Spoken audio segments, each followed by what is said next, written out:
ममता बनर्जी के लिए अब मुसीबतों का दौर शुरू हो गया है और आने वाले दिनों में हो सकता है कि ममता बनर्जी की सरकार पूरी तरह से ध्वस्त हो जाए, गिर जाए, तबाह हो जाए। ध्वस्त हो जाना, गिर जाना, तबाह होना इसलिए कह रहे हैं कि ममता बनर्जी जैसी मुख्यमंत्री किसी भी प्रदेश में नहीं होनी चाहिए, जिसे महिलाओं के सम्मान, जिसे लेडी डॉक्टर के साथ हुई हैवानियत के बाद उसके ना परिवार के प्रति संवेदना हो, मानवता हो। तो ऐसे में ममता बनर्जी जैसी कोई भी मुख्यमंत्री किसी भी प्रदेश में ना हो, वो धरती पर ही ना आए। मेरा तो साफ तौर पर यही कहना है, क्योंकि ये बात मैं नहीं कह रहा, ये बात अब ममता बनर्जी की पार्टी के राज्यसभा सांसद जवाहर सरकार ने कही है। उन्होंने अपने पद से इस्तीफा दे दिया है और उसके बाद ममता बनर्जी पर आरोपों की बौछार लगा दी है।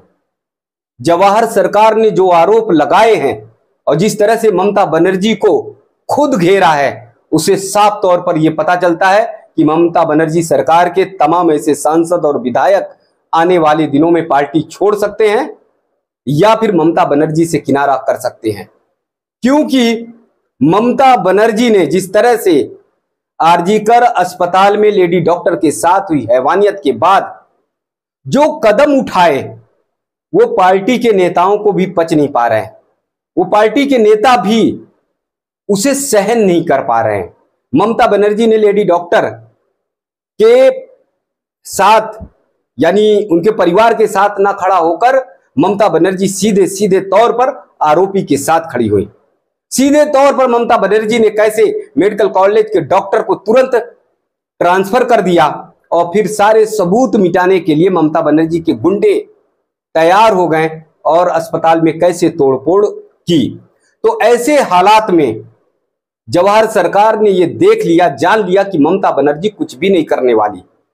वो जब एक बेटी के साथ नहीं खड़ी हो सकती हैं, एक लेडी डॉक्टर के साथ हुई हैवानियत के बाद उनके अंदर मानवता नहीं आती, उनके अंदर नारी का जो गुण होना चाहिए, उनके अंदर जो एक स्त्रीत्व होना चाहिए, एक मां की ममता होनी चाहिए, वो सारे गुण जब नहीं दिखाई दे रहे हैं, तो इसलिए जवाहर सरकार ने अपने पद से इस्तीफा देते हुए, राज्यसभा से को छोड़ते हुए उन्होंने तय किया कि अब वो एक नया रास्ता बनाएंगे। नया रास्ता कैसा? कम से कम नैतिकता के आधार पर वो खुली सांस तो ले सकेंगे। नहीं तो जवाहर सरकार जहां पर भी जाते थे, जिस जगह पर भी जाते थे, वहां पर एक सवाल उनसे जरूर जनता कहती थी। पश्चिम बंगाल की जनता उनसे पूछती थी कि आप तो ईमानदार अफसर थे और ईमानदारी के कारण आप राजनीति में आए और सोचे कि बहुत अच्छी तरह से राजनीति को करेंगे। भ्रष्टाचार का आरोप आप पर लगा नहीं है, भ्रष्टाचार से आप बहुत दूर रहते हो, और इसके बावजूद जब एक बेटी के साथ इस तरह की हैवानियत हुई, तो आप कैसे ममता बनर्जी की सरकार में अभी तक बने हो? कैसे आप ममता बनर्जी की पार्टी में अभी तक बने हो? कैसे आप उस बेटी के साथ जिसके साथ हैवानियत हुई, उस परिवार के साथ तुम्हारी सरकार खड़ी नहीं हुई, ममता बनर्जी खड़ी नहीं हुई, बल्कि आरोपियों को बचाने का काम किया। जवाहर सरकार के साथ जब इन सवालों की बौछार हुई, तो पब्लिक के सवाल के जवाब को सुनते सुनते उनके कान पक गए। जवाहर सरकार एकदम से जैसे लग रहा था कि वो पागल हो जाएंगे, वो अपने घर से भी नहीं निकल पा रहे थे। उन्हें लगा कि इन सवालों का जवाब निश्चित तौर पर देना पड़ेगा, वरना इतिहास माफ नहीं करेगा। और इसीलिए नैतिकता के आधार पर जवाहर सरकार ने अपने पद से इस्तीफा दे दिया और ममता बनर्जी को एक ऐसा पत्र लिखा जिस पर साफ तौर पर ममता बनर्जी पर आरोपों के बौछार उन्होंने लगाते हुए ये साफ तौर पर ये संदेश दे दिया, निर्देश दे दिया कि अब पश्चिम बंगाल की जनता मानने वाली नहीं है। यानी आने वाले दिनों में ममता बनर्जी सरकार को भी पश्चिम बंगाल की जनता उखाड़ कर फेंक देगी।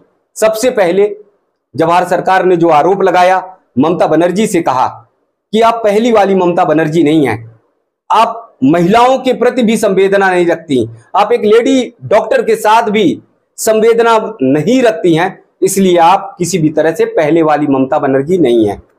फिर जवाहर सरकार ने ये कहा कि इस मामले में मैं हैरत में था कि जब डॉक्टर के साथ इस तरह की हैवानियत हुई तो आप आरोपियों को बचाने के बजाय आप आरोपियों को कड़ी से कड़ी सजा दिलाने की कोशिश करेंगी, प्रयास करेंगी, लेकिन आप तो आरोपियों को बचाते हुए नजर आ रही थी।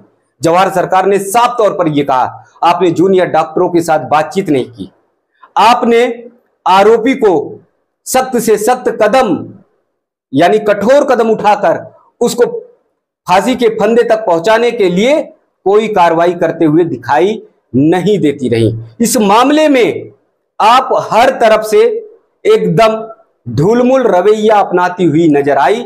ये आरोप जवाहर सरकार ने लगाया। जवाहर सरकार ने लगाया कि सड़कों पर उतरी हुई जनता, सड़कों पर उतरे हुए छात्र, सड़कों पर उतरे हुए पश्चिम बंगाल के लोग, ये सारे लोग चीख चीख कर लेडी डॉक्टर के साथ हुए हैवानियत के मामले में न्याय मांग रहे हैं।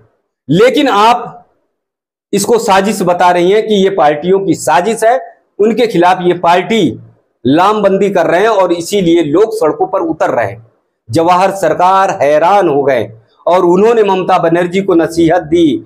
उन्होंने ममता बनर्जी से साफ तौर पर यह कहा कि ये जो सड़कों पर उतरने वाले लोग हैं, ये जन आंदोलन है, ये पश्चिम बंगाल की आवाज है, ये कोलकाता की आवाज है, ये कोलकाता के जमीन से जुड़े हुए हर उन लोगों की आवाज है जो अपनी बेटी की सुरक्षा को लेकर डर जाते हैं, सहम जाते हैं और इसीलिए वो सड़कों पर उतरे हुए हैं। उन्होंने कहा कि ये यानी उनका कहने का जो अर्थ था, उनके कहने का जो तात्पर्य था कि इसके पीछे भाजपा का कोई हाथ नहीं है। यानी जो जन आंदोलन हो रहा है, जन आंदोलन स्वतः हो रहा है। जन आंदोलन में पश्चिम बंगाल के लोग स्वतः सड़कों पर उतर रहे हैं। उन्हें पता चल गया है, उन्हें मालूम चल गया है कि पश्चिम बंगाल अब खतरनाक जोन में जा रहा है। पश्चिम बंगाल में किस तरह से गुंडे अराजक तत्वों को उन्हें प्रश्रय दिया जाता है और इसीलिए पश्चिम बंगाल के लोग डर और सहम के कारण सड़कों पर उतर रहे हैं अपनी बेटी की सुरक्षा के लिए, अपनी बेटियों की रक्षा के लिए, क्योंकि बेटियां भी कहीं ऐसे ना हैवानियत का शिकार हो जाएं। जवाहर सरकार ने एक बहुत बड़ा आरोप और भी लगाया ममता बनर्जी सरकार पर।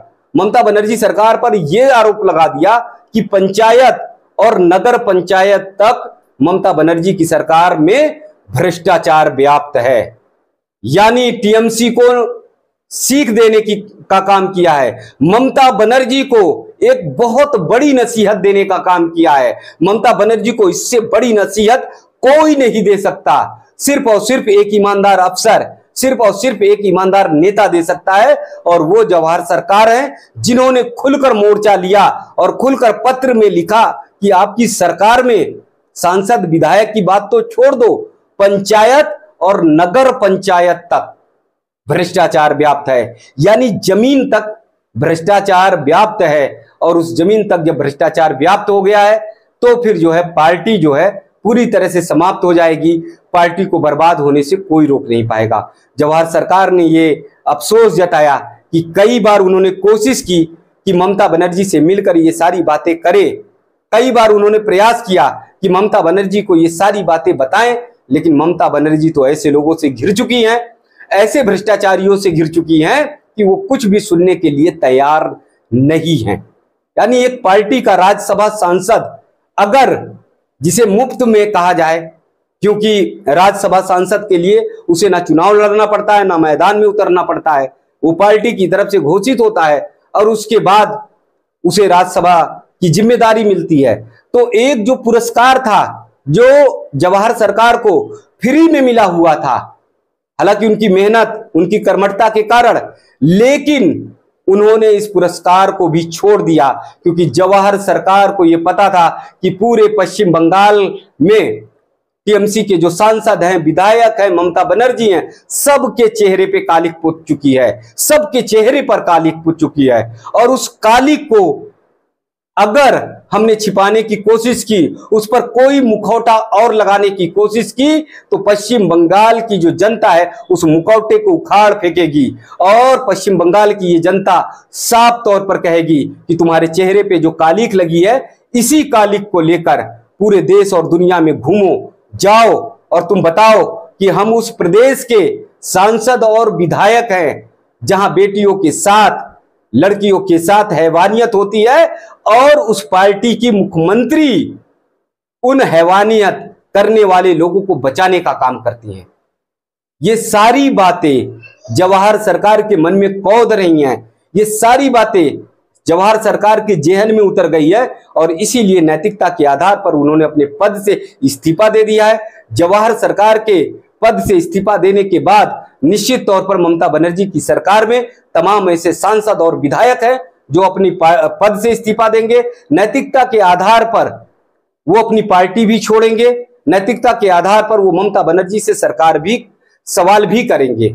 और ये इसलिए करेंगे, जैसा मैंने पिछले वीडियो में बताया भी है, पिछले वीडियो में मैंने कहा भी है कि जब अपने परिवार पर, अपनी बेटियों तक खतरे की आंच या खतरे की घंटी बजने लगती है तो चाहे सांसद हो, चाहे विधायक हो और चाहे देश का आम नागरिक हो, फिर वो रुकता नहीं है, फिर वो थमता नहीं है, फिर निश्चित तौर पर वो सवाल करता है या फिर वो निश्चित तौर पर उस पार्टी और संगठन से किनारा करने का काम करता है। तो अभी तो शुरुआत हुई है, अभी जवाहर सरकार ने राज्यसभा के पद से इस्तीफा दिया है। अब आने वाले दिनों में देखिए ममता बनर्जी सरकार में सांसद और विधायक तमाम जो है वो पार्टी छोड़ना शुरू कर देंगे और टीएमसी से अपना नाता तोड़ेंगे। और निश्चित तौर पर ये मैं दावे के साथ कहता हूं कि ममता बनर्जी के लिए ये आखिरी उनके यानी आखिरी ये उनका चुनाव होगा। ममता बनर्जी के लिए ये आखिरी उनकी पार्टी की एकदम अस्तित्व का ये सवाल होगा, क्योंकि जिस तरह से बेटी के साथ हैवानियत हुई है तो उस बेटी का सवाल जो है बार बार ममता बनर्जी से पूछने का काम करेगा कि बताओ मेरे साथ इतना बड़ा अन्याय हुआ और उस अन्याय के बाद भी ममता दीदी आप आरोपी के साथ खड़ी रही, आपने बेटी को न्याय नहीं दिलाया, आप एक बेटी को न्याय नहीं दिला सकती। आप कैसी महिला हो, आप कैसी महिला मुख्यमंत्री हो कि एक बेटी को न्याय नहीं दिला सकती। ये बार बार सवाल जब एक बेटी का गूंजेगा तो निश्चित तौर पर ये मान लीजिए टीएमसी का अंत होना निश्चित है, अंत होना निश्चित है। और ममता बनर्जी के लिए भी निश्चित तौर पर ये अंतिम चुनाव है, अंतिम चुनाव है।